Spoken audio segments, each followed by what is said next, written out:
I have yet to give a speech or have a meeting where somebody doesn't ask me the millennial question. What's the millennial question? Apparently, millennials as a generation, which is a group of people who were born approximately 1984 and after, are tough to manage. And they're accused of being entitled and narcissistic and self-interested, unfocused, lazy. But entitled is the big one. And because they confound leadership so much, what's happening is leaders are asking the millennials, what do you want? And millennials are saying, we want to work in a place with purpose, love that. We want to make an impact, you know, whatever that means. We want free food and beanbags. And so somebody articulates some sort of purpose, there's lots of free food and there's beanbags, and yet for some reason they're still not happy. And that's because they're missing, there's a missing piece. What I've learned is that I can break it down into 4 pieces, right? There are four things, 4 characteristics. One is parenting, the other one is technology, the third is impatience, and the fourth is environment. The generation that we call the millennials, too many of them grew up subject to, not my words, failed parenting strategies, you know, where, for example, they were told that they were special all the time. They were told that they could have anything they want in life just because they want it, right? They were told, some of them got into honors classes not because they deserved it, but because their parents complained. And some of them got A's not because they earned them, but because the teachers didn't want to deal with the parents. Some kids got participation medals. You got a medal for coming in last, right? Which the science we know is pretty clear, which is it devalues the medal and the reward for those who actually work hard. And it actually makes the person who comes in last feel embarrassed because they know they didn't deserve it, so it actually makes them feel worse, right?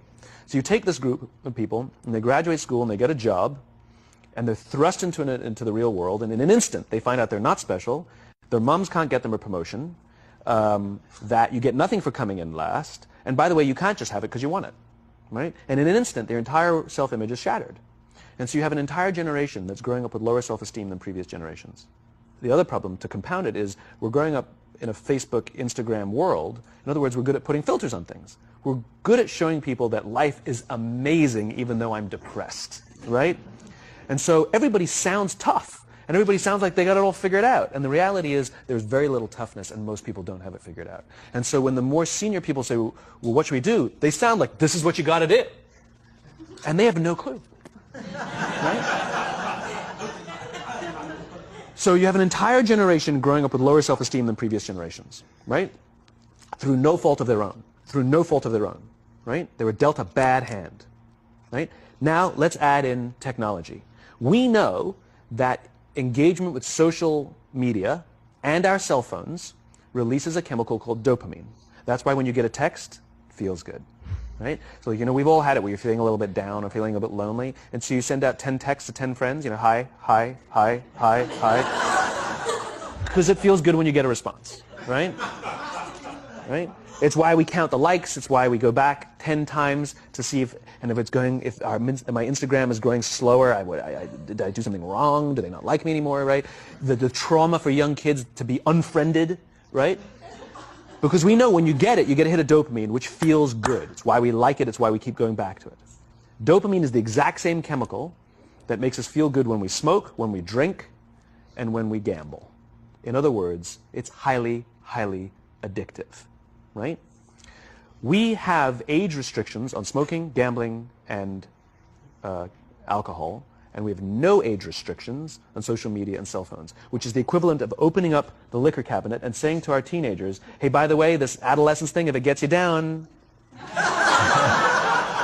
But that's basically what's happening. That's basically what's happening, right? That's basically what's happening. You have an entire generation that has access to an addictive, numbing chemical called dopamine through social media and cell phones as they're going through the high stress of adolescence. Why is this important? Almost every alcoholic discovered alcohol when they were teenagers. When we're very, very young, the only approval we need is the approval of our parents. And as we go through adolescence, we make this transition where we now need the approval of our peers. Very frustrating for our parents, very important for us. It allows us to acculturate outside of our immediate families into the broader tribe, right? It's a highly, highly stressful and anxious period of our lives, and we're supposed to learn to rely on our friends. Some people, quite by accident, discover alcohol and numbing effects of dopamine to help them cope with the stresses and anxieties of adolescence. Unfortunately, that becomes hardwired in their brains, and for the rest of their lives, when they suffer significant stress, they will not turn to a person, they will turn to the bottle. Social stress, financial stress, career stress, that's pretty much the primary reasons why an alcoholic drinks, right? What's happening is because we're allowing unfettered access to these dopamine-producing devices and media, basically it's becoming hardwired, and what we're seeing is as they grow older, too many kids don't know how to form deep, meaningful relationships. Their words, not mine. They will admit that many of their friendships are superficial. They will admit that their friends, that they don't count on their friends, they don't rely on their friends, they have fun with their friends, but they also know that their friends will cancel on them as something better comes along. Deep, meaningful relationships are not there because they never practice the skill set, and worse, they don't have the coping mechanisms to deal with stress. So when significant stress starts to show up in their lives, they're not turning to a person, they're turning to a device, they're turning to social media, they're turning to these things which offer temporary relief. We know, the science is clear, we know that people who spend more time on Facebook suffer higher rates of depression than people who spend less time on Facebook, right? These things balanced. Alcohol is not bad, too much alcohol is bad. Gambling is fun, too much gambling is dangerous, right? There's nothing wrong with social media and cell phones. It's the imbalance, right? If you're sitting at dinner with your friends and you're texting somebody who's not there, that's a problem. That's an addiction. If you're sitting in a meeting with people you're supposed to be listening to and speaking, and you put your phone on the table, face up or face down, I don't care, that sends a subconscious message to the room that you're just not that important to me right now, right? That's what happens. And the fact that you cannot put it away is because you are addicted, right? If you wake up and you check your phone before you say good morning to your girlfriend, boyfriend, or spouse, you have an addiction. And like all addiction, in time, it'll destroy relationships, it'll cost time, and it'll cost money, and it'll make your life worse, right? So you have a generation growing up with lower self-esteem that doesn't have the coping mechanisms to deal with stress, right? Now you add in the sense of impatience, right? They've grown up in a world of instant gratification. You want to buy something, you go on Amazon, it arrives the next day. You want to watch a movie? Log on and watch a movie. You don't check movie times. You want to watch a TV show? Binge. You don't even have to wait week to week to week, right? I know people who skip seasons just so they can binge at the end of the season, right? Instant gratification. You want to go on a date? You don't even have to learn how to be like, hey. You don't even have to learn and practice that skill. You don't have to be the uncomfortable one who says yes when you mean no and says no when you mean no and yes when you...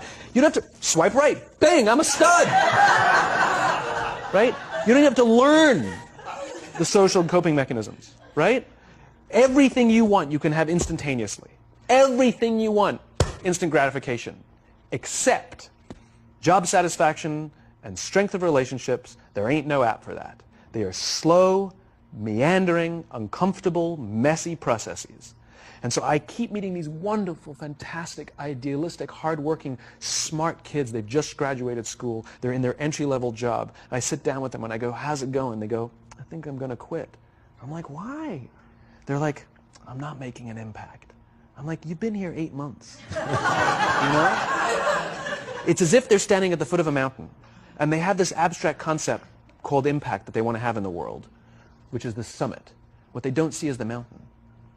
I don't care if you go up the mountain quickly or slowly, but there's still a mountain. And so what this young generation needs to learn is patience. That some things that really, really matter, like love, or job fulfillment, joy, love of life, self-confidence, a skill set, any of these things, all of these things take time. Sometimes you can expedite pieces of it, but the overall journey is arduous and long and difficult. And if you don't ask for help and learn that skill set, you will fall off the mountain, or you will, the worst case scenario, and we're already seeing it, the worst case scenario is we're seeing an increase in suicide rates, we're seeing an increase in this generation, we're seeing an increase in accidental deaths due to drug overdoses, we're seeing more and more kids drop out of school or take leaves of absence due to depression, unheard of. These are all, this is really bad. The best case scenario, those are all bad cases, right?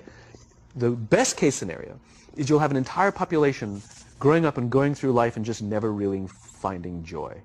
They'll never really find deep fulfillment in work or in life. They'll just waft through life and it'll be just, it's fine.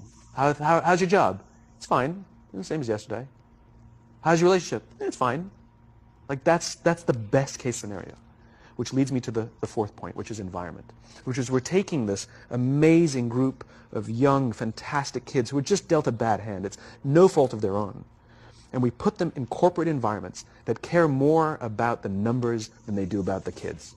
They care more about the short-term gains than the long-term life of this young human being. We care more about the year than the lifetime, right? And so we are putting them in corporate environments that aren't helping them build their confidence, that aren't helping them learn the skills of cooperation, that aren't helping them overcome the challenges of a digital world and finding more balance, that isn't helping them overcome the need to have instant gratification and teach them the joys and impact and the fulfillment you get from working hard on something for a long time that cannot be done in a month or even in a year.